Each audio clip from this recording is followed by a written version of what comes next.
All right. Welcome, everyone. Hello. Hello, and welcome, everyone. Welcome to the second installment of Talent Visionaries. So, now more than ever, the world of work is changing. And our goal here at Talent Visionaries is to directly bring you the stories and insights from some of the top leaders in the talent space who are navigating that change. So, today we have the distinct honor and privilege of welcoming three amazing leaders that I'm super excited to share with you today. So, first off, we have Nilka Thomas, who's the Chief People Officer at Lyft. We have Paul Lesser, who's the former SVP of Talent and Learning at Fidelity. And last but not least, we have our very own Heather Dunn, CHRO here at GEM. So we've heard from a lot of you in the lead up to this event. We've received a ton of great questions. And if you want to expand the conversation through this event, please add to those questions real time. But we definitely want to hear from you. So go ahead, use the chat functionality, and we'll be on the lookout for great questions from the audience. So super excited to be here today. We have a truly global event. We've got 300 people from all across the US, Canada. I took a look this morning. We have Amsterdam, Sao Paulo, Nigeria, Uruguay, Costa Rica, and India. I think it's midnight in India. So thank you, India, for attending. And we see you. So thank you very much for being on the stream with us today. So without further ado, let's go ahead and jump right in. So I'd like to throw it over to our panelists for a quick intro, and then also to tell us their one main thing that's top of mind for them in 2022 as we kick off this year. So with that, let's go ahead and kick it off to Nilka first. So welcome, Nilka. Awesome. Thanks for having me. So I'm Nilka Thomas. I am joining you from Boulder, Colorado today. We got about 6 inches of snow, lost power this morning. So I'm optimistic that we'll stay connected. I am the Chief People Officer at Lyft. Been here since February of 2018 and have been part of this organization's rocket ship growth since then. It's been a really exciting ride, no pun intended. So very excited to be here today and share and learn from my fellow panelists. Awesome. Thank you. Welcome. And with that, let's go ahead and hand it over to Heather. Welcome, Heather. Thanks, Matt. Super excited to be here. I'm Heather Dunn, joining from San Francisco. I am the Chief People Officer at GEM, joined in September. And to go on puns, it's been a gem of a ride so far, Nilka. And biggest top of mind for me and sort of our people strategy this year is 500 GEM ready. So we're about 200 GEMs today, looking to double and beyond. And so how do we think about every program, process, experience our people have, whether they're candidates or employees, making sure that that's 500 GEM ready. But super excited to be here. Awesome. Thanks, Heather. That's fantastic. And next we've got Paul. So Paul, former head of talent and learning at Fidelity, and currently working with a lot of leading companies in the world to help them think about their talent processes. So over to you, Paul. Tell us a little bit about you and what's on your mind. Great. Well, first of all, thanks for having us today. This is a great panel here. I spent the last 26 years with Fidelity Investments, where I had a number of executive HR positions, overseeing technology, overseeing our equity investment organization. And my last job was heading up talent acquisition, talent development, and learning. And I'm currently doing consulting with a number of clients. And one of the things that's on everybody's minds right now is the fact that, every company seems to be experiencing very high volumes. There are very difficult skills that organizations are all trying to attract as companies are trying to become more digital. They're trying to recognize ways to reach customers differently. So I think one of the biggest challenges is that people are all fishing in very similar ponds: data scientists, data engineers, architects, and clients are saying, how do we get a leg up in this area to be able to establish relationships and, more importantly, convince people to join our companies. So it's going to be a challenging year in 2022 as we look at the labor market, specifically for just some of those areas I mentioned. 100% resonate with that. I'm a fond of saying, and I've said this on a few other panels recently, but there's never been a better time to be in talent. And there's never been a worse time to be in talent. So it's truly the best and worst of both worlds, I think, that we're all experiencing right now. So speaking of that, I want to dive in with our first question here. And I think it goes without saying, we all know it's been a pretty crazy couple of years here, but I'm curious, for Nilka and Heather in particular, the role of the Chief People Officer, CHRO, what do you think has changed in the last 2 years? Like, what's needed for that role? Like, how has that role changed from your experience the last couple of years? Nilka, let's go ahead and start with you on that. Yeah, it's a great question. And in some ways, the role is unrecognizable. And in other ways, I think it's really catapulted our profession to the forefront in a really positive way that I think we'll see the effects of for years to come. So I actually harken back to a New York Times headline I saw a couple of months ago, and it said the head of HR is now basically your school nurse. So that's one of the ways that it's changed. Like many of the things that we're involved in were never topics that we involved ourselves in before. I feel like I'm sort of an amateur epidemiologist, right? Like we're having to explore all of these public health trends. We're having to have conversations with folks about vaccinations and vaccine mandates, and people are getting sick on the job as well, and that's causing some disruptions in terms of business continuity. And so I think that this, the effects of COVID have been very, they've transformed some of the ways in which we have to involve ourselves in people's lives as employers, and that's a very to find the right balance in terms of, what we should be invested in, what we should know about our colleagues and our team members, what's appropriate and what is of the moment. We've had to make a lot of those decisions real time, and we've had to bring the organization along. I think that some of our responsibilities have always been there in terms of, being a bit of caretakers and nurturers and really understanding the health and well-being of our workforces. That's been put on steroids, right? I mean, people went through a lot. In the earliest stages of COVID, we were all sort of thrust into very unique circumstances, working from home, challenges with families and kids, concerns about our health. And all of those, I think, put a tax on our team members in terms of mental health and well-being. And we had to really attend to people as HR professionals, but also we had to extend our support to our managers who were also engaging and were at the front lines of dealing with team member and employee concerns. And so I think many of the things that we've been good at in the past have shown up in spades, and maybe those were hidden qualities and hidden contributions that we brought to the organization. But as COVID had its impact, I think the importance of what we do day to day was really just elevated. So again, a real tax, and I think we have had as HR professionals to lean into what our workforces need, and also take care of ourselves at the same time. But I think the benefits of what all of this has brought about is actually really positive in terms of our value that we're able to clearly demonstrate inside of organizations. Definitely. Yeah. That makes a ton of sense to me. I think there's been this perception, at least I've seen and heard this, of HR and the talent function in particular wanting to have a seat at the table and asking for that seat at the table for so long. And I think over the last 2 years, for better or worse, like we've definitely been given that seat for sure. So it's great to see that with your experience as well. Heather, what would you add to that?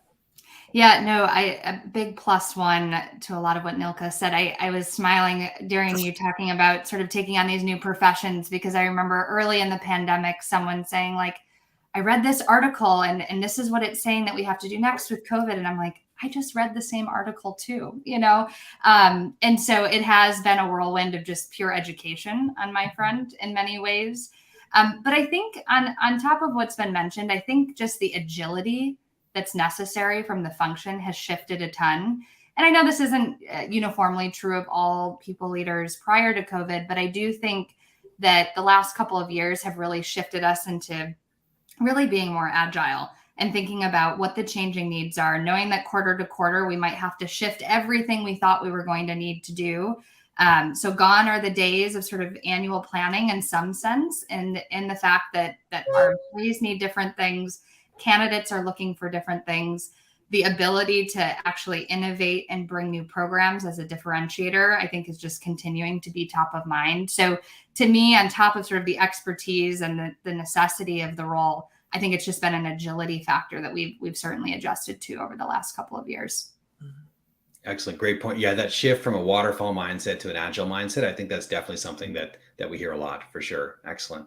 And Paul, I'm curious, not necessarily from a CHRO perspective, but for heads of learning, right? That's another area that I think we're going to talk about this more later, but heavily impacted by some of these changes. But what have you seen from some of your peers in the space in your own experience, some of those changes there?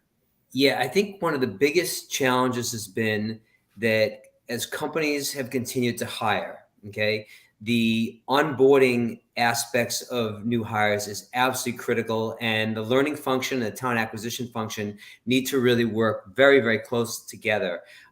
You can think about the fact, and I'm sure you are all thinking of people that you've been working with for the last 18 months, maybe close to 2 years, and you've never had lunch with them, you've never shaken their hand. Some people might think I'm 6'5". I'm actually 5'6", but I can tell someone I'm 6'5". But seriously, it's a real challenge for companies as they're bringing in talent to then recognize that they don't have the usual social networks to start to help people get through their jobs. So what I'm seeing is companies are really recognizing the fact that the recruiting process doesn't end with the individual saying, I'm accepting the job. The onboarding process, where talent acquisition and learning need to work together on how do you bring somebody into the company? How do they learn the culture? How do they understand how teams get things done? How do they learn about the history of the company?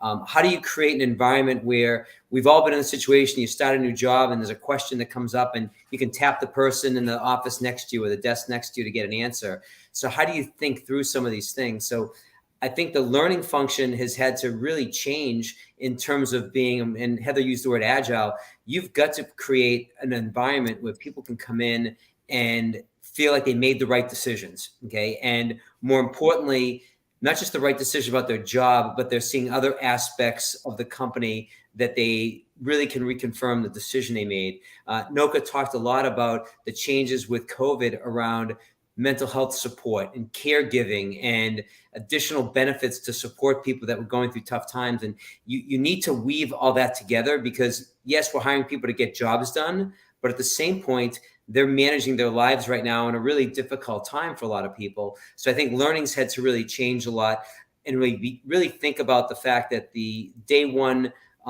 through the beginnings of the person coming into the organization has to change and provide a really, really good experience for folks. Definitely. Yeah. One trend that I've heard, just to highlight that too as well, Paul, is this concept of recruiting doesn't end with recruiting, right? So companies need to continuously be recruiting their employees every single day, right? And making sure that you have that value proposition, both experience-wise, support-wise, as you mentioned, Nilka, and then, learning and development-wise that you touched on as well, Paul. So it makes a ton of sense, definitely. I'm curious, I want to zoom out a little bit more. So, Nilka and Paul, the experiences you have, both of your companies have unique workforces where you have a combo of, frontline workers, professional office workers. I'm curious any trends you see or differences between those different populations. Would love to hear your thoughts on kind of what you're seeing there out in the workspace. Yeah, I'm happy to chime in first. So I think this is super top of mind for us.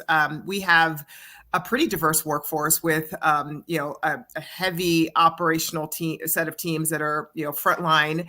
The truth of the matter is we didn't even in the earliest days of COVID, when everything shut, as a transportation company, we were considered essential. And so we have maintained open doors throughout. So we needed to work through all of the health and safety considerations while we were maintaining our operations. And what that meant was that we had a group of workers that had to come into the office, that had to continue to interface with the public despite those concerns around COVID and health and safety and a lot of unknowns early on. And so as a people leader, there were a lot of kind of philosophical debates. There was a lot of considerations about that part of our workforce that was really thrust into an environment that a lot of folks got to hide from in a lot of ways as we hunkered down in our homes. And so I would describe some of the challenges that we have gone through as kind of the tale of two cities. We have very different workforces dealing with very different realities. And I think that COVID showcased that for us. And then in response, we had to start to think about our workforces as unique and to tailor the right sets of benefits and support and resources to those individual team members, depending upon where they sat in the organization. So what that could mean for our frontline workers that were interfacing with our drivers in our hubs or in our vehicle service centers, we had to think differently about safety protocols. We had to think differently about emergency time off when people got sick or thought they had an exposure to COVID. So we had to build these operational processes that gave confidence to those team members that we were thinking about their health and safety, and we had robust response mechanisms to do so. On the other side of the house, with our engineers and folks that continue to work remotely and still do to this day, we had to think about how do we set people up at home so that they have the right kind of like ergonomic setup for their desks and they can continue to get work done. And so we had to put in place, office equipment stipends and other, support mechanisms to make sure that we didn't lose kind of business continuity on that end. So I think that the sort of what this sort of like comes down to is there is no one size fits all approach to what our team members need. And therefore we had to be very bespoke in terms of, and we'll continue to need to be very bespoke as we, create our rewards and incentives and benefits and perks and other, support resources that align to these team member needs.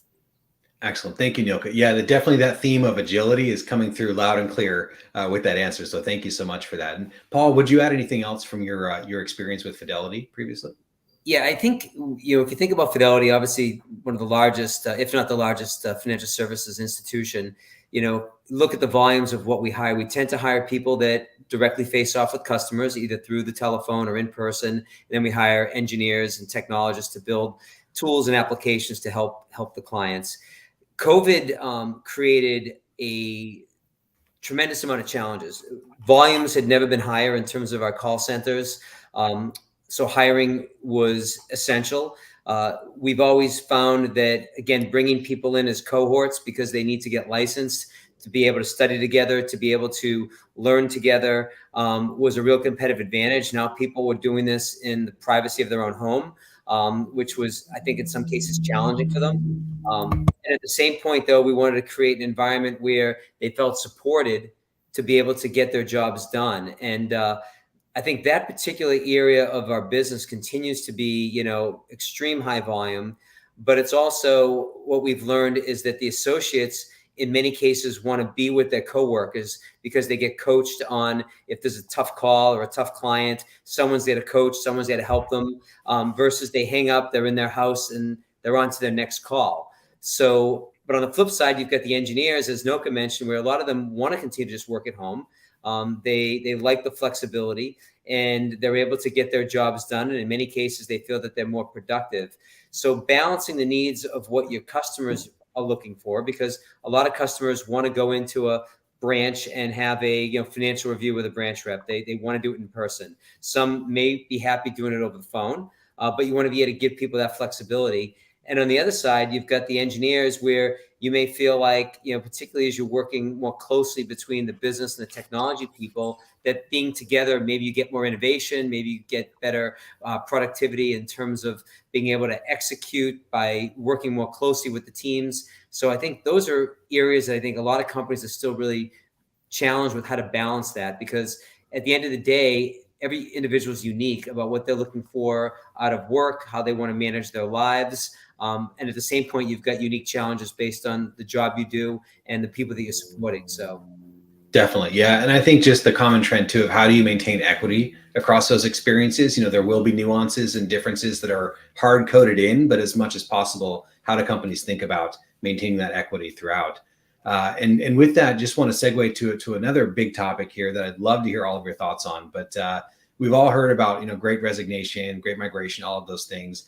Recently, I've been framing this more as the great attraction. I think I want folks to think more of it as an opportunity for us to go out and actually get great folks. And so I think there's a hope in the space across talent leaders that this is the time when companies can really make an impact from a diversity hiring perspective, specifically because they're not geo-constrained as they were, or as much as they were in 2019 and earlier. But I'm curious, on the front line, what have you seen? Have we seen progress? Has that helped? What are your thoughts on that? So maybe Heather, let's start with you on that. Love to hear your thoughts. Yeah, no, the whole transition to a more distributed workforce is super interesting when it comes to this particular topic too, Matt. I think for us at GEM, we absolutely have seen progress, and I think that's been for a couple of reasons. One, I think we've had co-founders who have been very, very committed to making sure that we prioritize building more diverse teams. And not to get into GEM itself, but we also have a product that is really based and rooted in helping companies build more diverse teams, seeing where pipeline might be falling out across different demographics, and being able to diagnose in a much deeper way. So I think the talent pools are there, though much more competitive in many ways, but also the data analytics and sort of the commitment has helped us make some progress. But I think, to me, one thing that I always talk about with our people team and with other people leaders in sort of my own network is there is this large push to, again, we have lots of open roles. Let's continue to figure out the best ways to attract the best talent. But then we have to retain the best talent. And so I think where a lot of companies have shortcomings is that there's a lot of focus on building more diverse teams, and maybe not as much focus on, okay, then what happens when folks onboard?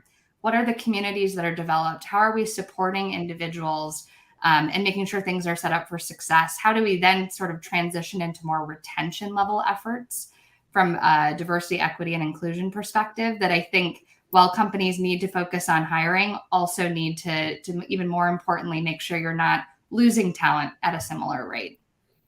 100%, definitely. Nilka, I'm curious to hear your thoughts on this. Well, first I'll just say I love the reframe to the great attraction, and focusing on what is a positive outgrowth of this moment. I think of this entire moment as one of like reckoning, right? It has caused organizations to have to really look in the mirror and decide, who are we? How do we want to differentiate ourselves? What do we care about? What do we value? And I think the diversity topic has been at the forefront. Obviously, during this COVID era, we also had the George Floyd era, where all of these organizations had to confront what their values are around this, what they wanted to say about that moment, what they were espousing in terms of their own internal behaviors and focus. And I think in that moment, we saw a lot of organizations step up. The harder part has been, how do we sustain that momentum and think about it as a movement versus a moment, and a movement that is going to continue to progress, how we're making good progress around the D&I topic, which is one that we can say, by and large, we still have not cracked that code. I would say that for Lyft, there have been some positive progress and movement in the right direction. And then there's been some stalled moments. And I think that one of the challenges that companies run into, and this hasn't been, there's not a ubiquitous experience here in terms of how COVID has affected businesses. Some have had incredible tailwinds and some have had incredible headwinds. We have had headwinds, right? If you think about cities shutting down, people aren't getting in cars. They're certainly not getting in cars with other people. And so our business has been challenged, and that's fair to say. And so we've had to really think about what matters in this moment. And what we have tried to avoid is falling prey to sort of the notion that we care about diversity, but we can't prioritize it right now because we have all of these other sort of competing priorities that are more important. And I think what's been telling and what is telling about organizations is what they do in those constrained moments. What do you prioritize then? Not in the moments where everything is good, because it's easy to invest. It's easy to commit to things when everything's working in your favor. But what about when, sort of the going gets tough? And I think it tells you more about a company in terms of where they spend their energy and their investment in those moments than in the best of times. And so we have tried to stay true to our commitments, not in just what we say, but what we invest in, and where those limited investments can go. And so throughout this time, we've continued to make progress in our workforce representation for target groups, ethnicity and gender. We've been able to not only focus on the recruiting pieces, because frankly, there was a moment where we stopped growing. And so our potential to focus on diversity through that lens was not there as plentifully as it had been in the past. And instead, we had to do what Heather called out, which was maintain the talent that we have. And in the moments of this kind of great resignation, we really have to think about why is it that people would stay, and why would our diverse team members stay here? What have we done to prove that this is a place that they can grow their careers? And so it's forced a lot of sort of good discussion, but also proactive actions on the behalf of these efforts. Definitely. That's fantastic. You've got a lot of love in the chat, Nilka, for your comment about moving from the moment to the movement there. So I think we've coined it here. That's great. Thank you for sharing that. Fantastic. I'd like to dive a little bit deeper on that, specifically on the impacts on women. So I was taking a look at some of the data recently, and I was actually pretty shocked to see this. But if you look at Bureau of Labor Statistics data, the labor participation rate for women over the last 2 years in the pandemic has shrunk to where it was in 1987. So that is a sobering statistic that I saw there, and I'm curious, starting with you, Nilka and Heather particularly, what can companies do particularly to attract and retain women in this environment? What are you seeing that works here? Heather, you want to go? Sure. No, happy to start. There are a few things that come to mind, and really with any of these topics, like I don't think there is a pure silver bullet here as far as somebody that's really figured this out by any means. But a couple of things that I've thought about, read a lot about over the last year or so. One is just parent and caregiver communities. I think those of you that might work with me at GEM know that I spend a lot of time thinking about this community, because I think as we think about the way the workforce has shifted, a lot of that has had to do with parent and caregiving, opportunities that we needed to consider. And so at GEM, we're spending a lot more time thinking about, we are a small startup. How do we think about attracting parents? I do think that's a pure differentiator potentially for us if we're doing it in the right way, and not only making sure that folks feel like they have the flexibility when they're here, but how are they going to be surrounded with the support that they're going to need when life changes, when things shift. And so to me, there's a little bit of setting up our community and our culture for success when we do have those parent and caregivers joining us. And then I think, one of the things we're hearing a lot, particularly in recruiting reports that our team is running, is just there is an emphasis on companies and whether there are women in leadership or not.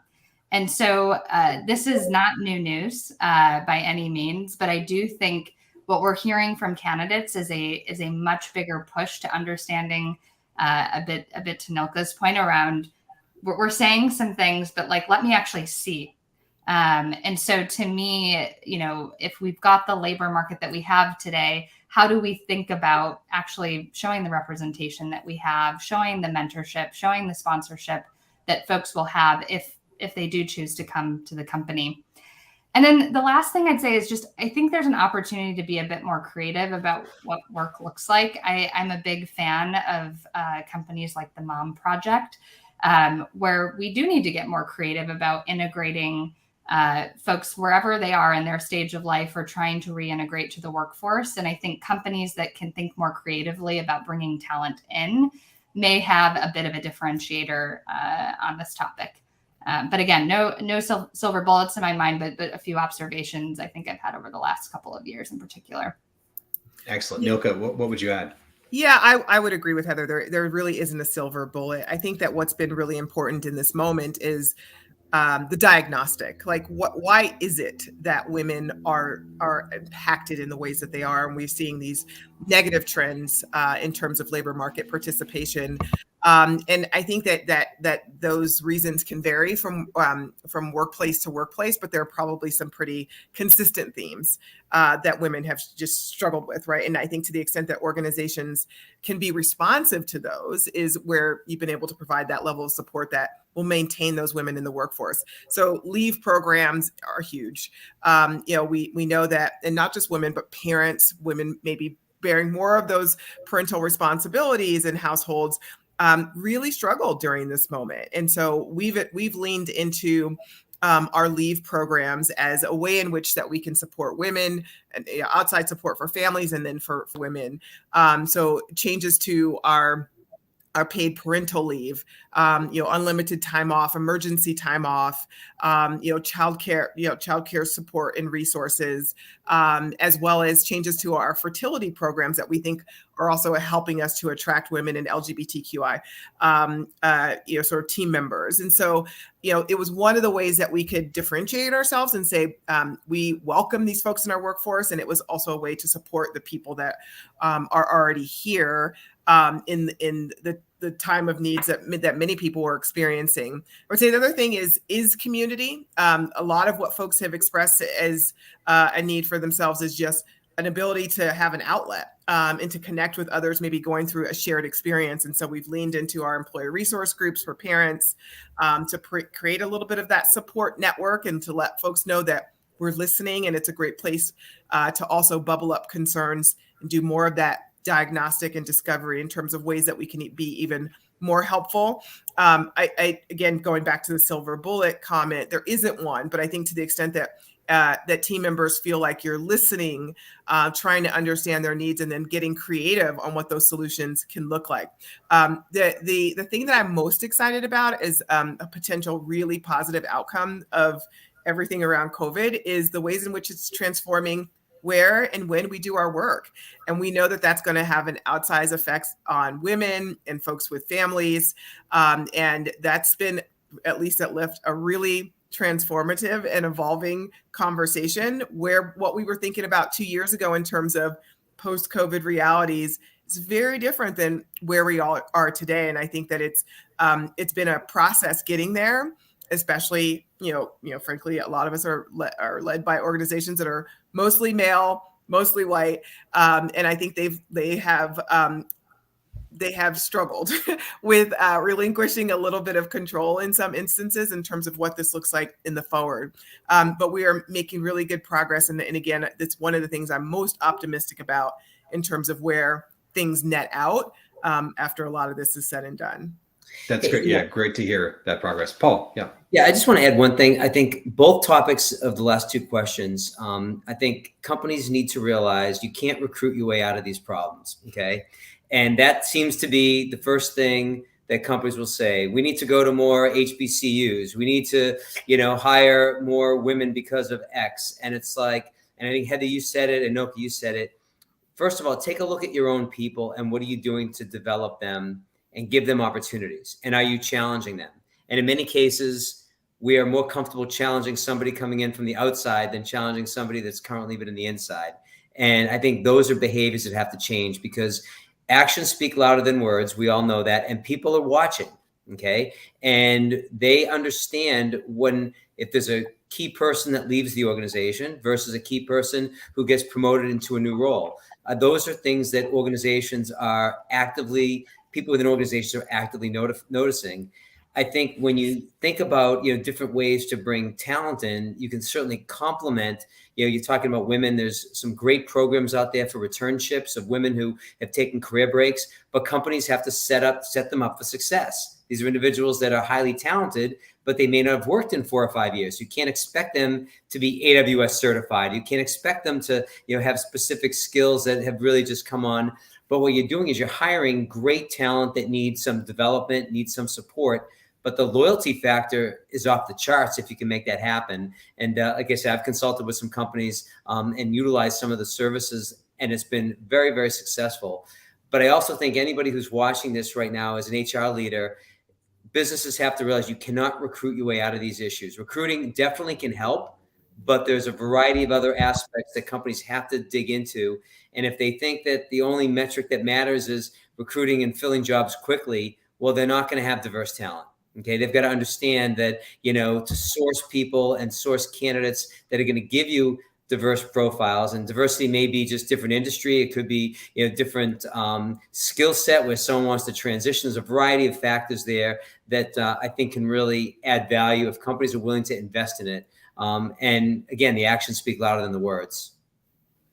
Definitely. Thank you, Paul. That's excellent. Yeah, we got one question from the chat about, what specifically are we doing to create that feeling of belonging post onboarding. I'll just share one thing that I've seen recently across the space is that companies have taken benefits that usually were at the end of the process, and that can be some of those programs you mentioned, Nilka, the communities, the benefits you mentioned, Heather, and they're bringing that directly to the front of the candidate experience, right? So don't share that post offer, like lead with that, share all of those great things that companies are building so that candidates can come in fully informed and attracted to some of those things there. But any other quick tidbits before we move on about creating that belonging that you've done internally?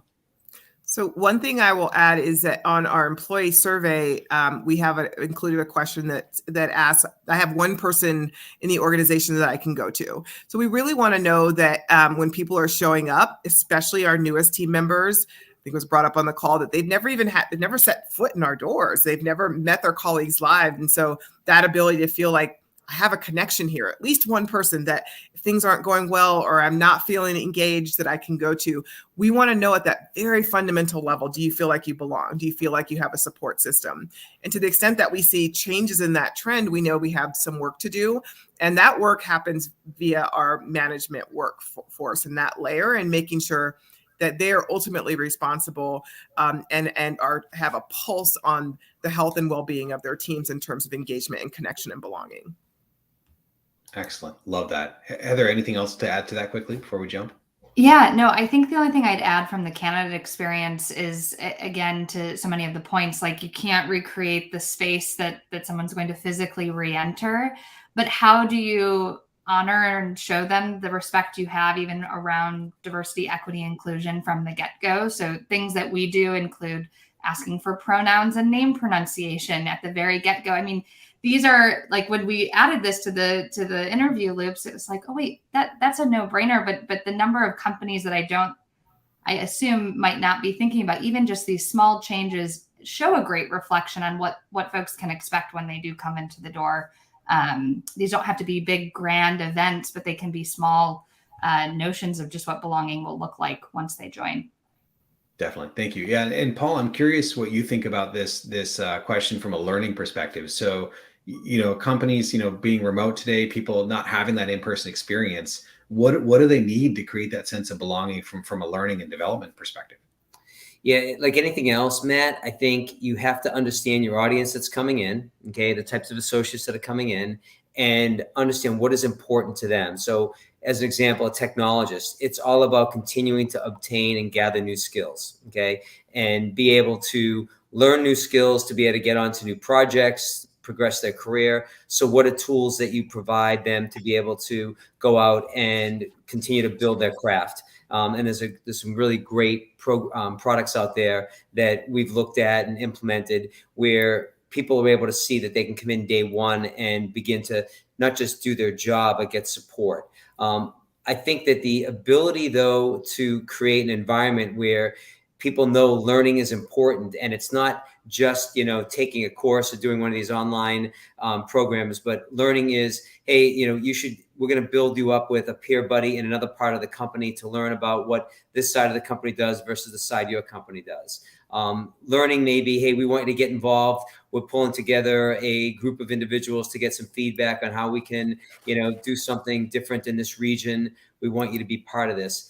And I think that the engagement is probably the most important aspect, because then people will ultimately get involved and pick what's most important to them. There's some people that, they love going into like the LinkedIn learnings and the libraries and reading. There's others that, want to be part of a group and do something different where, I've seen some companies that have created these gig assignments where you can raise your hand and learn about another part of the company, and you figure out how to manage your time, especially with people in hybrid environments or working from home. They can figure out how to, manage their time to get different skills. And again, a lot of it's around the networking and meeting with different people. So I think that the learning organizations in particular, I think, have to think really differently about providing the support to associates now, because it's not what it used to be, where you'd come into an organization and you might have these courses and I'm done, or I've got to go to this class.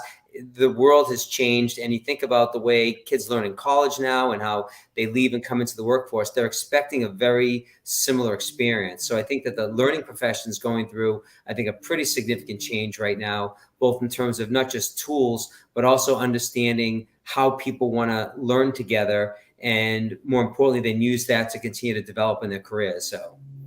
Awesome. Love that. Thank you for that. Excellent. Sorry, I've got a plane flying overhead if that's coming through here. But just to jump topics a little bit here. So one thing we got a lot of questions about from folks prior to the event is really this evolution of total rewards. So I think, clear part of belonging in a company is the rewards that come with being part of a company.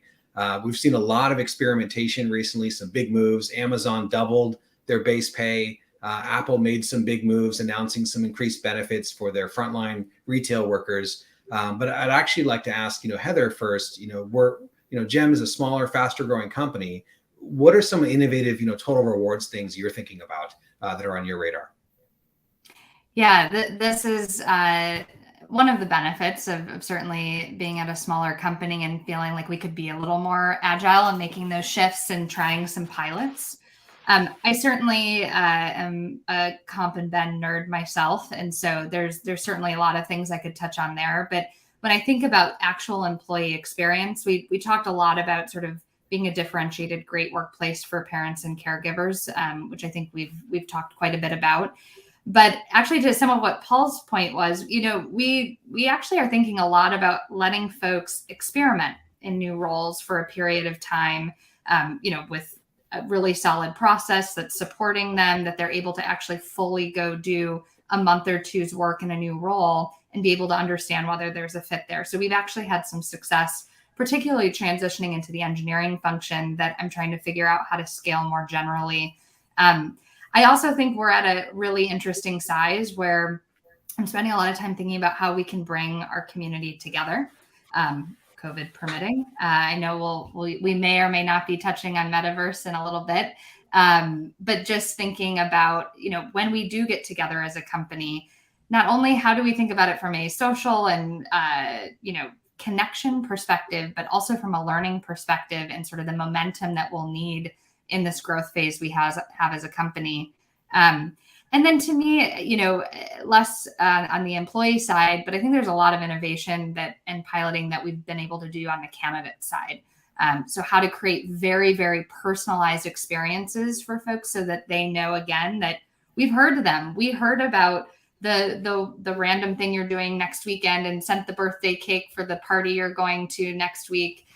We've got our co-founders on congratulatory tributes and just the little touches that we're still able to do at this size and scale, I think has contributed to a much stronger engagement and lower attrition rates, at least to this point, that I'm excited to continue to build on. Awesome. How about you, Nilka? What's top of mind for you with total rewards? Yeah, I mean, it is such an interesting landscape, and some of it has to do with just the financial realities of a company, right? And you mentioned Amazon, you mentioned Apple, they're, again, going back to that headwinds, tailwinds conversation. There are some certain companies that are better positioned, some worse off. I would say that Lyft, we had to make a lot of tough decisions around the kind of like the compensation component of total rewards early on in COVID. And that meant things like layoffs and wage freezes and furloughs and wage reductions. We actually sort of reduced people's wages for a time, and all of that was a consequence of just the realities of our business. One of the things that we tried to do was to have that conversation with team members, help them understand where we were, changes that we were making to account for our position, and then what those financial milestones were going to look like that would change our realities and getting people rallying towards that. And so that was one piece of just like the negative realities. On the flip side of that, we also know that we have a responsibility to our team members. And so what are we going to lean into in this moment? And some of it was the small touches that Heather talked about, being able to send a gift to their home or give people additional time off to account for the fact that we were asking a lot from people.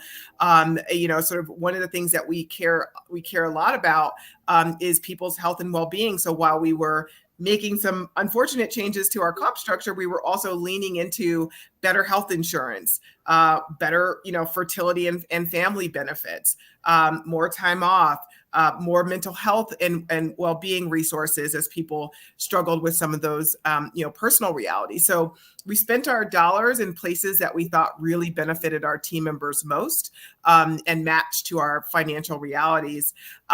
We made some changes to our equity design out of necessity, and some of it was extremely employee friendly. We saw a lot of volatility in our stock price. We don't want to lose team members because they can't see those long-term incentives. And so we managed the downside for team members. As the stock dropped, we topped people off, right? And so so we made the changes that we needed to make in the moment. And some of that led to a lot of creative redesign of our programs.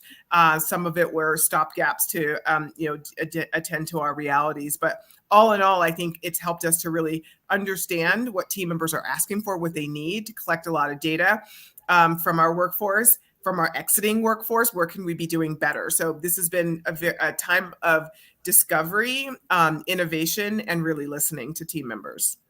Awesome. Yeah, a lot of creative approaches there. I love that. I think, and I'm hearing a trend of a lot of folks that are frustrated right now because they're feeling those competitive comp pressures. I think everyone's feeling that. And I think there's a risk of everyone chasing the dollar, right? And going for candidates that are aligned to that. But I think, we would all agree that, companies that employ just that strategy of just paying that extra dollar, they're really doing themselves a disservice 2-3 years down the road, because those folks are going to be the first folks to leave in that time. So getting these kind of total packages that respect the whole person, love that. That's fantastic. Excellent. So we're just about 45 minutes in. I want to jump to a totally different topic here. And Paul, I'd love to start with your thoughts on this. But this is a hot topic area we've all touched on: location strategy. So this is the big one. Where should you be? How should you be set up? And so I'm curious, last 2 years have been really interesting on this front, blowing up how companies have thought about location. What are some of the factors that you think companies should be looking at today as they're thinking about their longer term location strategies? So Paul, I'd love to hear your thoughts on this first. Sure. What's so funny is a couple of years ago, if people said at certain companies that they would have everybody at home working, they'd be more productive, their company would be doing well, people would have been like, that's never going to happen. And here we are almost 2 years later, and it's been forced to happen for many companies. I think there's a couple things, and you touched on total rewards. One of the things that hybrid work environment has done is it's created a much more open playing field to attract talent, as companies got much more comfortable with not having talent all located in one location.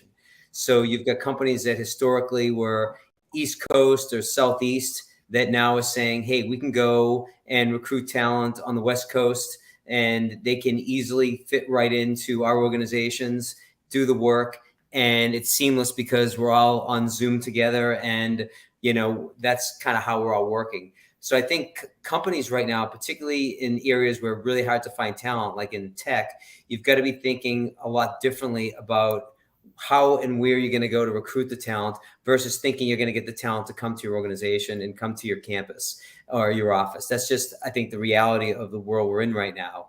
And yeah, you can continue to have really good programs to recruit out of college. You can have really good programs to develop that talent.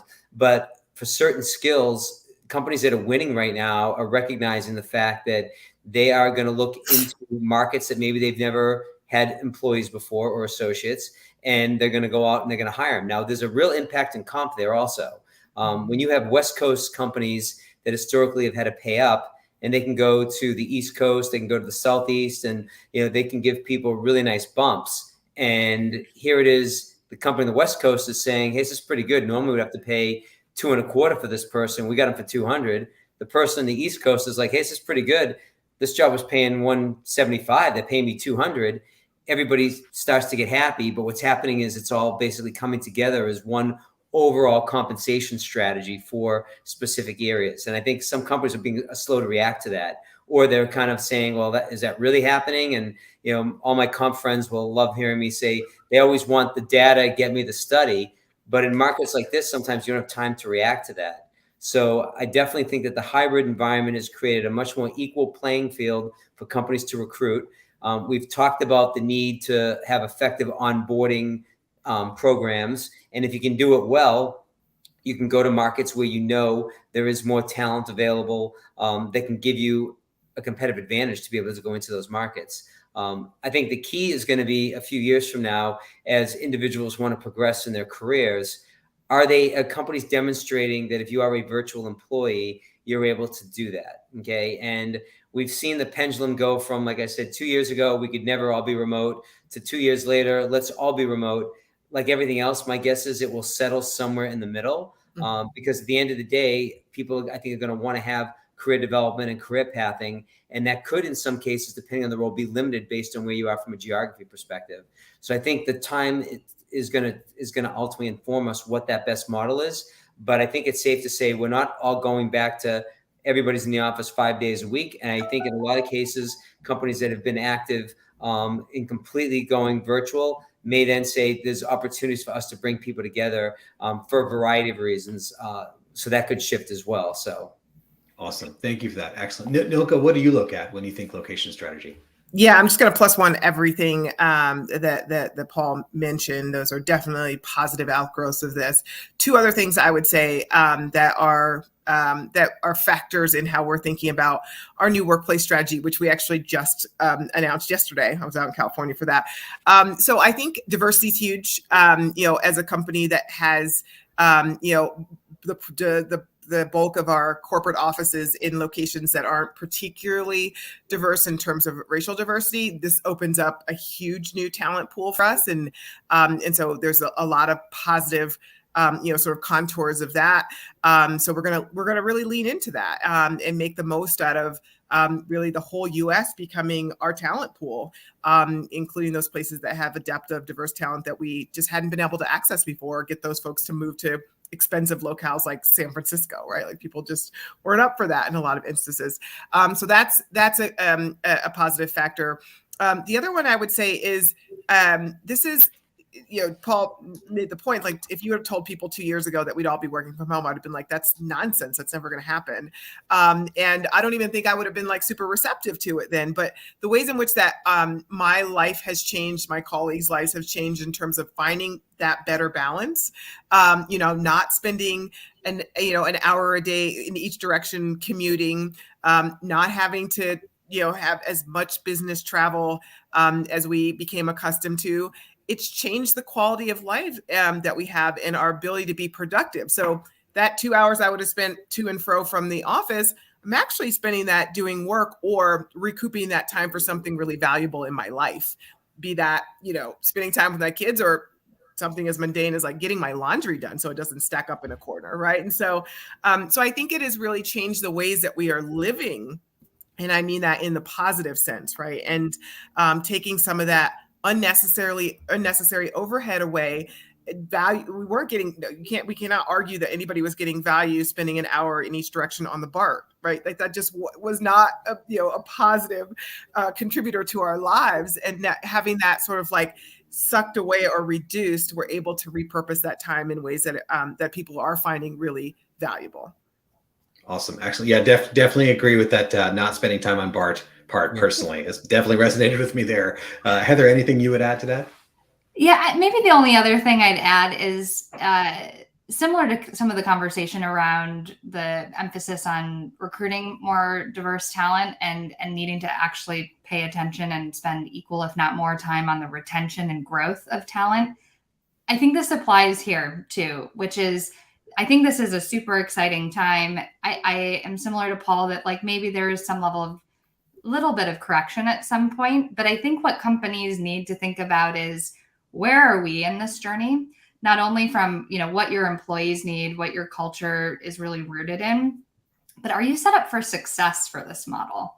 And so I do anticipate companies that are diving into this trend, which again, I think is super positive and similar to Nilka. I actually have laundry running right now.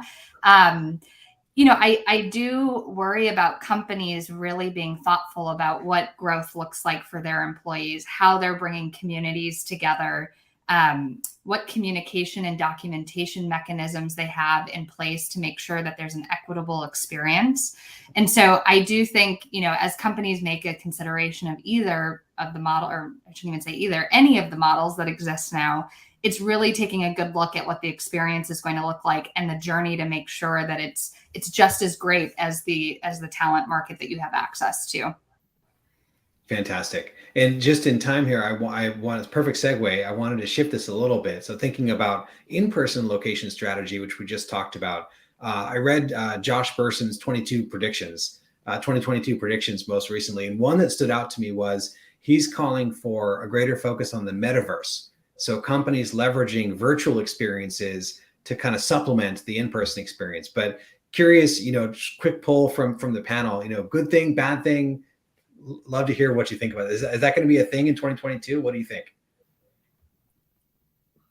I think it'll be a thing. Go ahead, Nilka. Yeah. I as somebody who is not deeply embedded in the notions of the metaverse yet, I do think that we're going to need to find new ways to connect. I find it a little soul sucking to stare into a Google Hangout all day long, and that's the only sort of like interactions I get with my colleagues. Like I said, I was in San Francisco yesterday, and it was just so refreshing to see live in-person people and, get the hugs and sort of do the things that we so infrequently get anymore. And as much as I like this cost savings in terms of the time spent commuting, I also see the downside of it, right? In terms of those in-person interactions, those serendipitous moments, the connections that we get to make live. And so if technology is something that can bridge the gap, I'm sort of all for it. My big concern about so much of our kind of populations working from home and never going into office or doing that with a great deal of infrequency is how inclusion and diversity suffer, right? So if you think about the communities we live in, most of us live in very homogeneous communities with people that look like us, come from the same social strata, and work in the workplace was the place where all of that converged and you got to experience difference. And so sucking that out of the system and we get into our little chambers and the echo chambers that we can be in, and all we have is like our social, online, virtual social communities that look like us, talk like us. I think something gets lost for humanity. And so if there are some great technologists out there that can bridge that gap, I'm all for it. But I hope we don't lose those in-person connections outside of our little bubbles of communities, because I think they really matter and they progress us as human beings. Totally. Love that. Heather, what about you? I mean, Nilka said it way better than I could have. I'm excited for this change. I admittedly have a lot to learn about the change itself, but I think learning a bit about companies that are starting to pilot this, I know that right now in this year will be super interesting to learn from. But I think from like a hyper growth company perspective, as far as the number of new people we're hiring and the number one feedback I get is, how do I create water cooler talk? I mean, this is exciting to see in the sense that if we hire another 200, 300 gems this year, they could be meeting me at the water cooler in a different way. But I think we have a lot to learn, but definitely open to piloting and taking some of those learnings. I think this is positive progression sort of as the whole. Cool. Excellent. Paul, what about it from a learning perspective? Metaverse, good or bad for learning? What do you think? I think it could be really interesting. You think about it, the virtual reality and the ability to, say you're in sales or relationship management, and to be able to have those interactions. So it's probably not for every job function or every job type, but there's somewhere I could really see it make a difference as people are learning how to interact effectively with clients and various customers and learn from there. I'm a big fan, as Nilka said. I think that people being in person, there's huge value there, and maybe it's my age. I'm not sure, but I'm getting the sense. I've got a couple of kids that are early in their careers, and they want to travel. They want to get back to the office. So I think that the ability for relationships and to network is really huge out there. But like anything else, I think companies are going to have to offer a variety of choices for people to meet the needs of different needs, and whether it be, the individual who's just out of college that wants that experience, or someone who's, got caregiving and needs to be, closer to kids or family. I mean, being at home is huge for them. So companies are going to have to be a lot more flexible. I think the days of just having policies, that's kind of gone. There's going to be guidelines, and you kind of learn how to work through those guidelines. So definitely. Yeah. Very well said. All right. So to close us out, our audience wants to know 2022, what's your advice? So Nilka, what advice do you have for our audience 2022, talent leaders? My advice, and I'm saying this all the time to my peers on the executive team, is like, just concede that we know nothing. Everything that we thought we knew, every decision we've made over the last couple of years, we've had to retrench and reframe that decision because there's so much out of our grasp. So like, roll with it. Like, just find the positivity in the things that are changing and evolving. Be the change you want to see, but there's so much that is unknown, and I think that that's actually a beautiful place to be. Excellent. Thank you. Heather, how about you? Just continue to commit to self-care. I think if I think about talent leaders as a whole, and I think about the whiplash that's happened over the last couple of years, we're seeing another just crazy year ahead. And I think continuing to think about self-care and prioritizing that for yourself in the midst of some of the chaos will continue to be important too. Awesome. Fantastic. Paul, over to you. Further, those are both great. I think what I'd say to the talent leaders out there is, and this is such an opportunity in the field that we're all in. And I think that the ability to make sure that everybody in the company, and I like to use the expression, this is a team sport. Okay. And we talked about, you can't recruit your way out of these problems. You can't just, throw HR people at, a problem and hope that it's going to get solved. The whole talent process right now, which obviously talent management needs to be in many cases leading the thinking and driving the thinking, but really getting all aspects of the ecosystem to engage and work together, leaders, managers, associates. And I think that really, makes change happen versus thinking it's one group's job. All the work, everything we've talked about today can't be done by one specific function. It really is a team sport across companies. So for the talent leaders out there, I'd say continuing to make the case of what you need from your business partners, what you need from leaders, what you need from your teams, what you need from the other HR groups. It's all connected. It's all connected. And that's going to make, I think, companies much more successful, and they all realize that it's not just a handoff and move on. We all got to stay connected through these processes. So excellent. Sage words for 2022. Thanks everyone for that. All right. So with that brings us to the top of the hour. So audience, let's give a warm thank you to our amazing speakers. So truly thank you to each of you, Nilka, Heather, Paul, for making time out of your busy schedules to speak with us here today. It's been fantastic.